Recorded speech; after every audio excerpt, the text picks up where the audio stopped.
So back to The Sopranos. Mm-hmm. The ending I always liked of, like, yes, it's basically confirmed that Tony dies at the end, but the way I always explained it until now, because now I've kind of changed my mind, because now I'm on the set of, like, it doesn't matter what happens.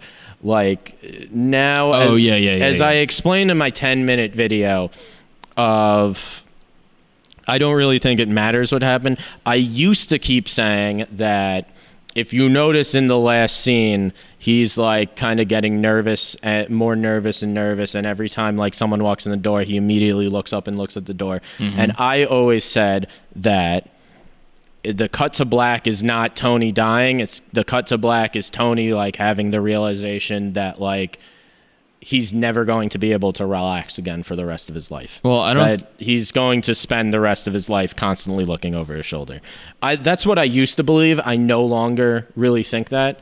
I explained in my shorter video of the comparisons of like, you know, the metaphor of there's a place reserved for you in hell, and like compare that to the idea of like when you're in the mafia, there is kind of a place reserved for you in federal prison. Like, at least modern day, I mean, yes, like there are gangsters from like way back in the early century who like lived long lives and never really went to prison. But modern day mafia people, like that's what you sign up for when you join the mob, is that one day there's going, well, that's what you sign up for when you commit when you're a criminal in person, is like, if you conspire with another person to do anything, it's only a matter of time, because you know, that other person could get in trouble for fucking anything. But if that's their get out of jail free card of like, I can testify and fucking try to save my skin a little bit,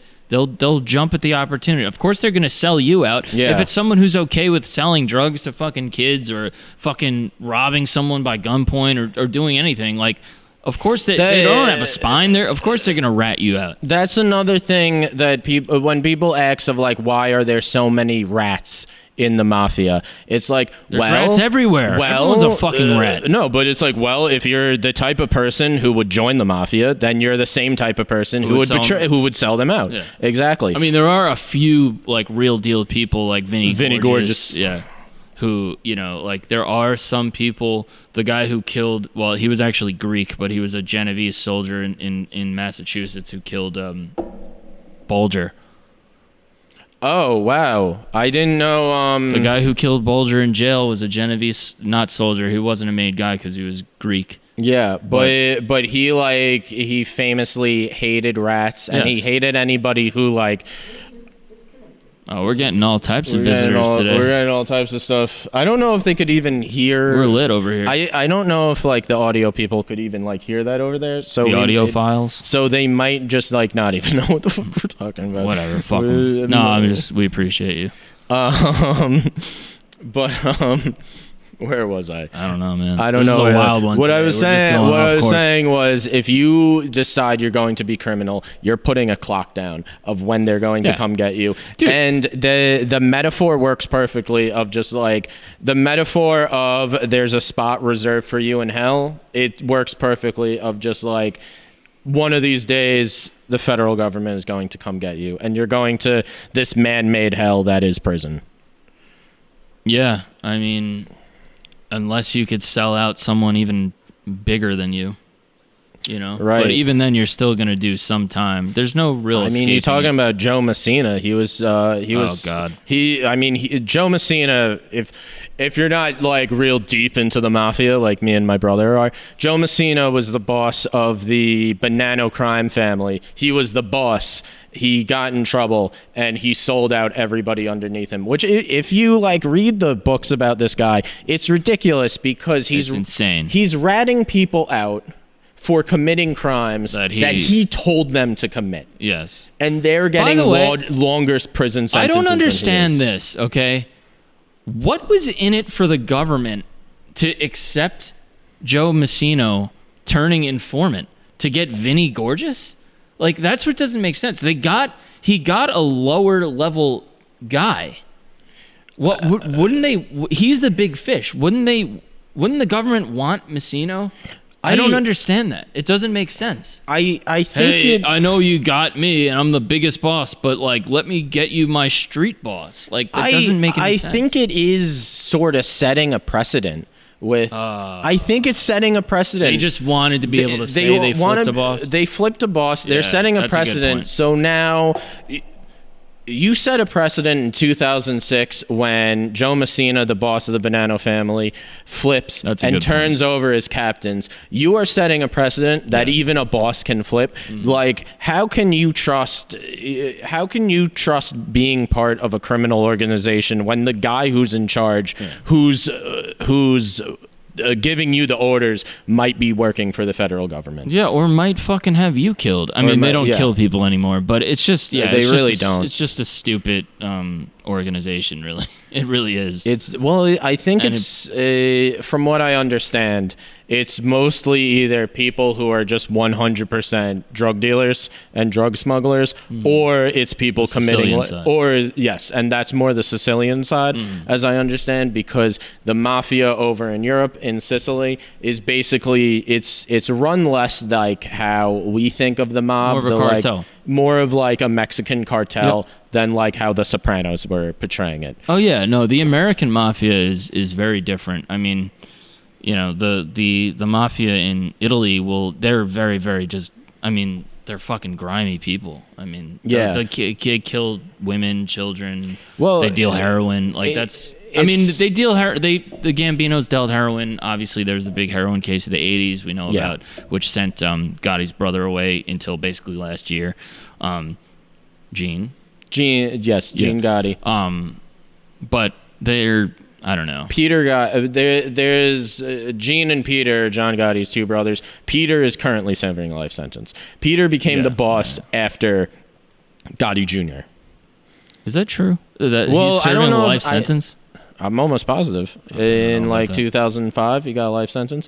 And then Gene just got out. Gene Gotti got out, and then like a month later, the QAnon conspiracy theorist killed Frank Cali. And everybody thought, and the Guardian Angels dude. Yes. He wasn't the only one. No, he wasn't the only one, but like you do recognize like Curtis's voice. And it was a mob hit. Yeah.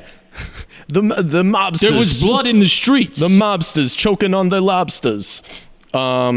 He was very vocal that he thought like this fucking 90-year-old man whacked out a boss. I mean, he was only like 72 or something. He wasn't that old. But the point being, like, I thought that too. I had a friend, my friend, who shall remain nameless.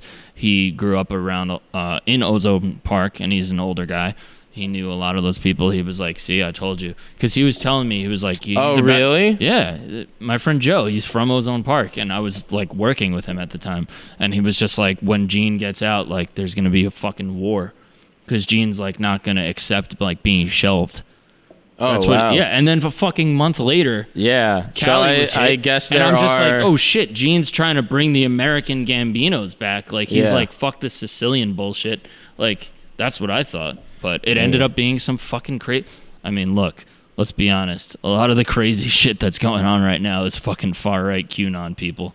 I mean, it's crazy that Kyle Turd Face, whatever this fucking dude who decided he was going to go into. He wasn't a QAnon guy, but he was. No, he wasn't. But he was fucking nut job. Yeah, and he went into a protest with the fucking just everybody over the state lines, looking with an AR-15, clearly looking for protesters to murder. His mom fucking drove him and gave him the gun, so she's probably going to go to prison also.